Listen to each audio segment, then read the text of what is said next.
Você que é cristão, com certeza sabe e espera o arrebatamento da igreja acontecer. Mas é preciso que nós saibamos o quão perto nós estamos desse evento, o quão perto nós estamos do arrebatamento da igreja. Se você quiser descobrir a proximidade desse acontecimento, assista esse vídeo até o final. O apóstolo Paulo escreveu aos Tessalonicenses a respeito desse dia e hora. Leia comigo. Porque o mesmo Senhor descerá do céu com alarido e com voz de arcanjo e com a trombeta de Deus. E os que morreram em Cristo ressuscitarão primeiro. Depois nós, os que estivermos vivos, seremos arrebatados juntamente com eles nas nuvens, a encontrar com o Senhor nos ares, e assim estaremos para sempre com o Senhor. Note que o apóstolo Paulo é muito claro. A Bíblia nos diz que os mortos em Cristo ressuscitarão primeiro, e nós, os que estivermos vivos, seremos transformados e seremos arrebatados juntamente com eles, a encontrar com o Senhor nos ares. Estaremos para sempre com nosso Deus. Nós estamos na iminência do arrebatamento da igreja. Mas você sabe que após o arrebatamento da igreja, que é o próximo evento na linha profética, acontecerá a 70ª semana do profeta Daniel. 70 semanas estão determinadas sobre o teu povo e sobre a tua santa cidade, para cessar a transgressão e para dar fim aos pecados, e para expiar a iniquidade e trazer a justiça eterna, e selar a visão e a profecia, e para ungir o Santíssimo. Observe que o profeta Daniel recebeu da parte de Deus a revelação que 70 semanas estão determinadas sobre o povo de Deus, para cessar a transgressão, para dar fim aos pecados e selar a justiça eterna. Esse período de semanas é um período de 7 anos, de acordo com o Antigo Testamento. Nós estamos exatamente na 69ª semana. O arrebatamento da igreja deverá ocorrer e depois terá início a última semana, a 70ª semana de que falou o profeta Daniel, o período da grande tribulação, que é um período de 7 anos. Nesse período, haverá a reconstrução do terceiro templo de Deus em Jerusalém. O templo em que o anticristo, quando emergir no governo global, vai se assentar e vai profanar o templo. Vamos ler as passagens. Quando, pois, virdes que a abominação da desolação de que falou o profeta Daniel, observe, está falando do anticristo, está no lugar santo, ou seja, está no templo de Deus que será reconstruído em Jerusalém, o terceiro templo de Deus após o arrebatamento da igreja. Quem lê, entenda. Então os que estiverem na Judéia fujam para os montes, e quem estiver sobre o telhado não desça tirar alguma coisa da sua casa. E quem estiver no campo não volte atrás a buscar as suas vestes. Mas ai das grávidas e das que amamentarem naqueles dias, e orai para que a vossa fuga não aconteça no inverno e nem no sábado. Porque haverá tão grande aflição como nunca houve desde o princípio do mundo até agora, nem tampouco há de haver. E se aqueles dias não fossem abreviados, nenhuma carne se salvaria. Mas por causa dos escolhidos serão abreviados aqueles dias. Observe que o Evangelho de Mateus diz de forma muito clara que o anticristo se assentará no templo de Deus e irá profaná-lo no período da grande tribulação, quando a igreja já tiver sido arrebatada e estiver então em curso a 70ª semana do profeta Daniel. O texto diz: quando, pois, virdes a abominação da desolação de que falou o profeta Daniel, está no lugar santo. Qual será o lugar santo? O lugar santo será exatamente o terceiro templo de Deus reconstruído em Jerusalém. Observe ainda comigo o que diz o livro de Daniel e o livro de Tessalonicenses. Leia comigo. E braços serão colocados sobre ele, que profanarão o santuário. Veja, está falando do anticristo. O anticristo profanará o santuário de Deus e a fortaleza, e tirarão o sacrifício contínuo, os sacrifícios que o povo judeu vai oferecer no terceiro templo de Deus em Jerusalém, estabelecendo a abominação desoladora. O apóstolo Paulo, no livro de Tessalonicenses, no capítulo 2, também deixou de forma muito clara que o anticristo se assentará no terceiro templo de Deus em Jerusalém no período da grande tribulação e profanará o templo. Observe comigo. Ninguém de maneira alguma vos engane, porque não será assim sem que antes venha a apostasia e se manifeste o homem do pecado, ou seja, o anticristo, o filho da perdição. Agora observe essa parte final. O apóstolo Paulo deixa muito claro o que acontecerá, o qual se opõe e se levanta contra tudo que se chama Deus ou se adora. Agora, de sorte que se assentará como Deus no templo de Deus, querendo parecer Deus. A passagem que nós acabamos de ler deixa de forma muito transparente que o anticristo, no período da grande tribulação, vai se assentar no templo de Deus, vai profanar o templo e vai querer parecer Deus. Antes de nós falarmos sobre o terceiro templo de Deus em Jerusalém, você deve saber que Israel possuiu até hoje 2 templos em toda a sua história. O primeiro templo foi construído no Monte Moriá, no leste de Jerusalém. Esse foi o local onde Abraão ofereceu Isaque como sacrifício. O templo foi construído durante o reinado de Salomão. A ordem para as fundações do templo foi dada pelo rei Davi no ano 1012 a.C. O templo foi construído no ano 1015 a.C. Ele foi também destruído no ano 586 a.C., exatamente 480 anos depois que Israel havia deixado o Egito. O segundo templo de Deus foi reconstruído após a destruição no primeiro, no ano 535 a.C., sob a orientação do rei Artaxerxes. Ele foi reconstruído exatamente no mesmo local onde havia sido construído o primeiro templo, no Monte Moriá, após Israel ter deixado o cativeiro na Babilônia. Ele foi reconstruído sob a orientação de Zorobabel. No ano 70 depois de Cristo, esse segundo templo de Deus foi destruído pelos romanos. Atualmente, em cima do Monte Moriá, onde Abraão ofereceu Isaque como sacrifício e onde estiveram situados os 2 templos de Deus que foram construídos e destruídos, há uma mesquita islâmica, a Mesquita de Omar, ou o Domo da Rocha. No centro da mesquita há uma rocha onde são feitos os sacrifícios pelo povo islâmico. Veja as imagens.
Talvez você deve estar se perguntando o porquê nós falamos sobre a reconstrução do terceiro templo de Deus em Jerusalém e o que isso tem a ver com o arrebatamento da igreja. Você sabe que a reconstrução do templo de Deus em Jerusalém acontecerá no período da grande tribulação, no período de 7 anos em que o anticristo perseguirá aqueles que ficaram e não foram arrebatados.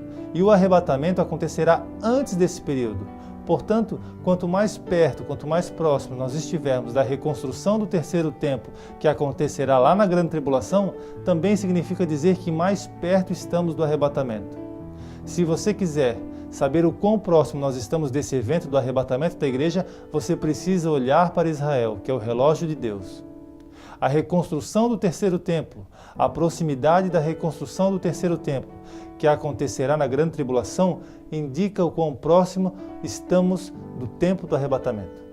Assim, se você quiser saber a que hora nós estamos do arrebatamento, a que hora nós estamos do período da meia-noite, nós precisamos descobrir como está o andamento da reconstrução do terceiro templo de Deus em Jerusalém, pois é nesse período que o anticristo vai se assentar e haverá a maior perseguição da história contra cristãos e judeus em todo o mundo.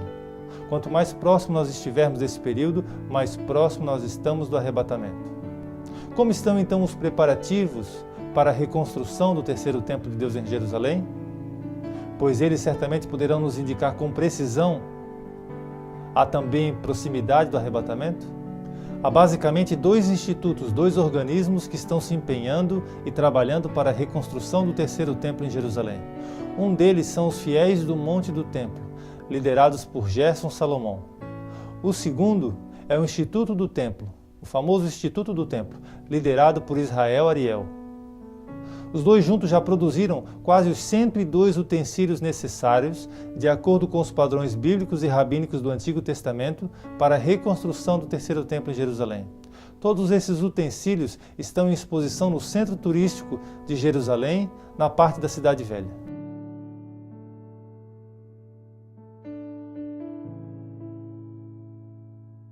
Você acabou de verificar que está tudo quase preparado para a reconstrução, para o início das obras de reconstrução do terceiro templo de Deus em Jerusalém. Mas ainda faltava um requisito muito importante. Um requisito sem o qual não se poderia iniciar as obras e concluir o terceiro templo de Deus em Jerusalém.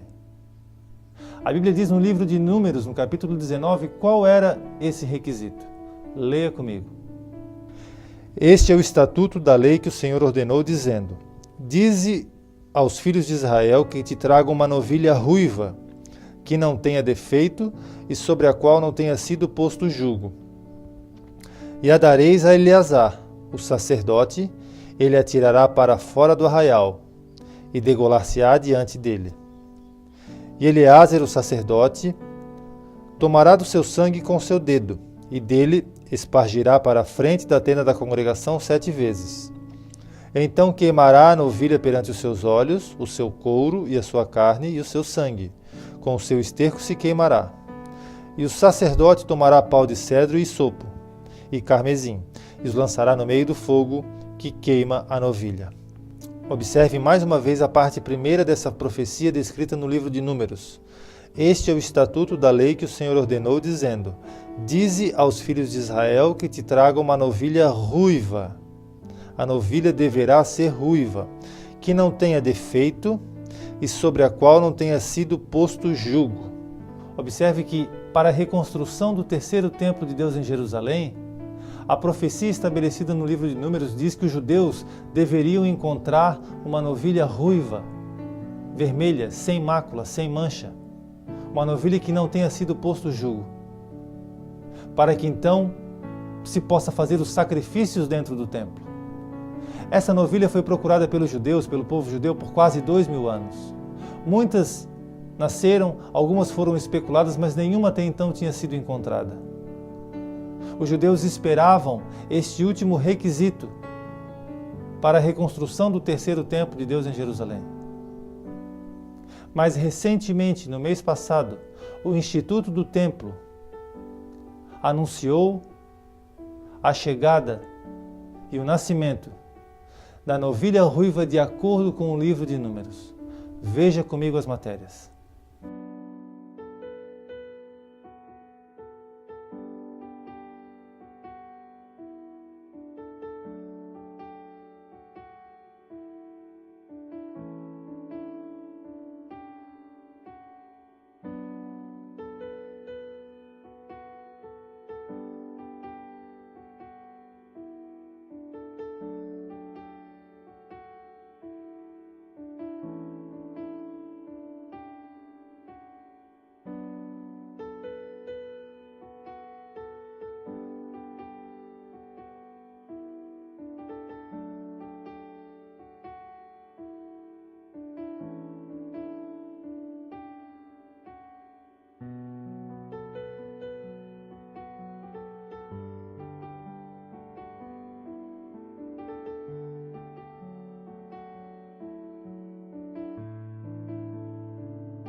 É impressionante. Mais uma profecia se cumpre bem diante dos nossos olhos. O nascimento da novilha vermelha, pura, sem mancha e sem mácula. O nascimento da novilha ruiva profetizada no livro de Números, no capítulo 19. Para que então esteja tudo pronto, tudo preparado para a reconstrução do terceiro templo de Deus em Jerusalém, no período da grande tribulação. Tenha em mente que a reconstrução do terceiro templo de Deus em Jerusalém, profetizada pelo profeta Daniel, pelo apóstolo Paulo, onde o anticristo vai se assentar nele, profanar o santuário e se proclamar o próprio Deus, deverá acontecer e estar pronta até a metade e o final do período da grande tribulação. Pois é o período em que o anticristo vai profanar o santuário, vai romper a aliança com Israel. Isso significa dizer que se já estamos com todos os preparativos finalizados para a reconstrução do terceiro templo, se a profecia do livro de Números se cumpriu bem diante dos nossos olhos, isso, obviamente, também nos quer trazer um sinal de que Jesus Cristo está voltando.